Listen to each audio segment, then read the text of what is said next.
Bonjour Marité. Ah, bonjour Yves, comment ça va? Ah bah ça va et toi? Ouais, ça va aussi, oui. Regarde, j'ai une exclusivité pour toi. C'est quoi?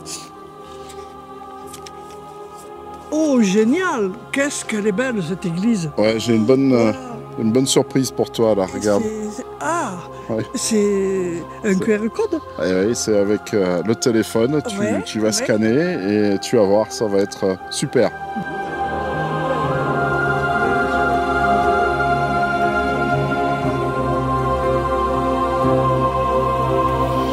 Bienvenue à l'église de la Trinité et Sainte-Marie du hameau de Prats-Balaguer, situé sur le territoire de la commune de Fontpédrouse. Alors nous sommes en Haut-Conflans, dans les Pyrénées-Orientales, à 1300 mètres d'altitude. Cette église a été édifiée au XIe siècle, il y a donc 1000 ans, sur un promontoire en surplomb de la vallée de la Tête. Le hameau est cité dès 854 sous le nom de Villa Balagarum, et est probablement plus ancien.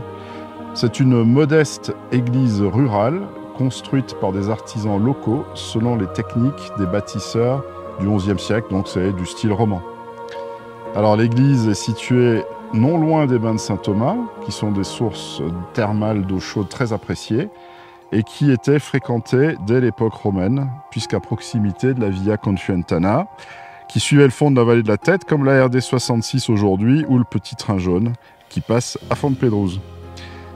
Alors nous sommes aussi au point de départ du Camí de Núria. C'est une rando qui vous emmène en Espagne, au magnifique sanctuaire de San Gil à 2000 mètres.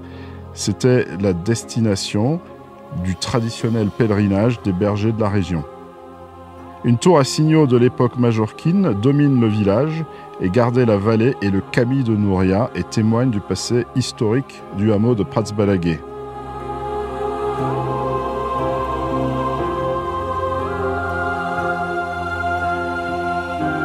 Entrons maintenant par cette très ancienne porte en bois ornée de ferronnerie catalane.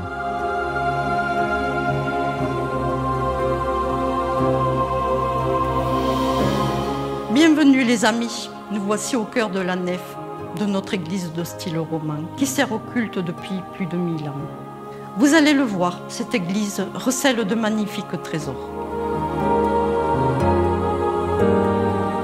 Voici le tableau du rosaire, XVIIe siècle, récemment restauré par le Centre de conservation et de restauration du patrimoine du département.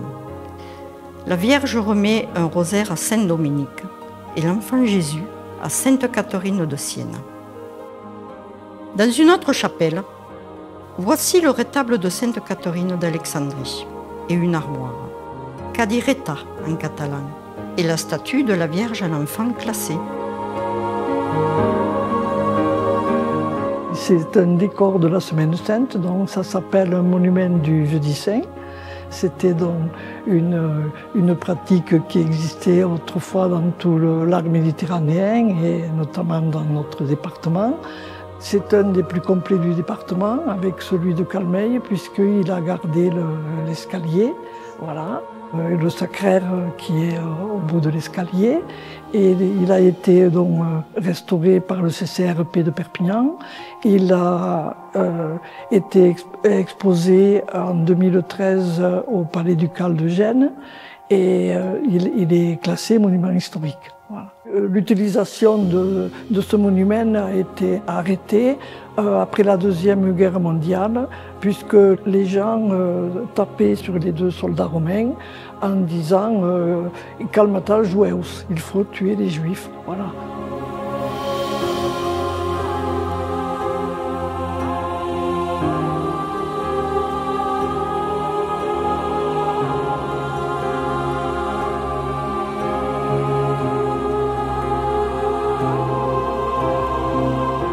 Regarde Marité, nous venons de recevoir du ministère de la Culture la lettre de demande de restitution amiable de la Vierge à l'enfant qui a été volée dans cette église en 1975.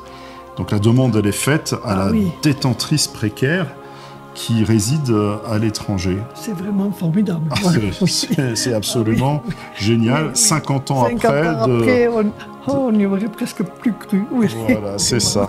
Et alors cette lettre est accompagnée du compte-rendu d'expertise qui a été fait par Isabelle Jubal, notre conservatrice du département, et qui a donc été faite à l'étranger.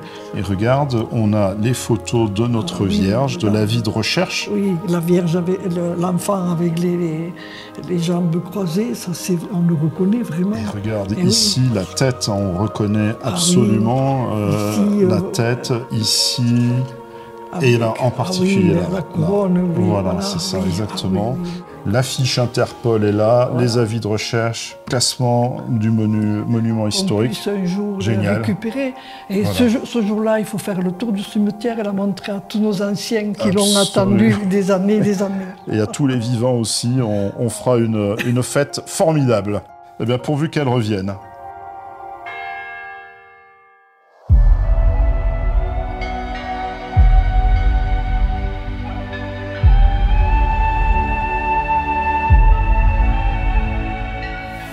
Alors ce soir, c'est la nuit des églises à Prats-Balaguer, donc nous accueillons des visiteurs et comme tous les ans, nous avons une exposition très classique, des panneaux avec des papiers, des photos. Et cette année, eh bien, en exclusivité, on accueille les sociétés Real, Illusion et Hexametrix avec cette borne. Et cette borne, eh bien, elle présente pour le patrimoine une plaque et une représentation 3D de l'église de la Trinité de Sainte-Marie de Prats-Balaguer. C'est un point d'accès à une exposition dans un monde virtuel. C'est possible à partir de cette borne, mais c'est possible aussi à partir de cartes postales comme celle-ci, qu'on peut scanner avec son smartphone et eh bien, accéder à cette réalité augmentée. Et donc, on en donne aux visiteurs qui viennent nous voir ce soir. C'est vraiment une façon moderne d'avoir une visite guidée, en fait, puisqu'il suffit sur son smartphone, sa tablette, de cliquer des points que vous voyez ici et vous rentrez sur des vidéos, des présentations. Vous avez accès à toutes les informations sur cette église. C'est magique. Vraiment, je ne m'attendais pas à pouvoir voir l'ensemble de l'église vraiment dans sa réalité, quoi. Voilà. C'est vraiment quelque chose de superbe, quoi. Voilà. Magnifique, formidable. Cette façon vraiment moderne de réaliser la visite présente un caractère très ludique, hein, c'est-à-dire que ça adresse les jeunes générations, ça leur donne envie, et puis on peut explorer un monde, et en fait en dire beaucoup plus que ce qu'on peut mettre sur des panneaux. C'est beaucoup plus interactif, on choisit ce qu'on veut faire, une façon d'intéresser le plus grand nombre au patrimoine.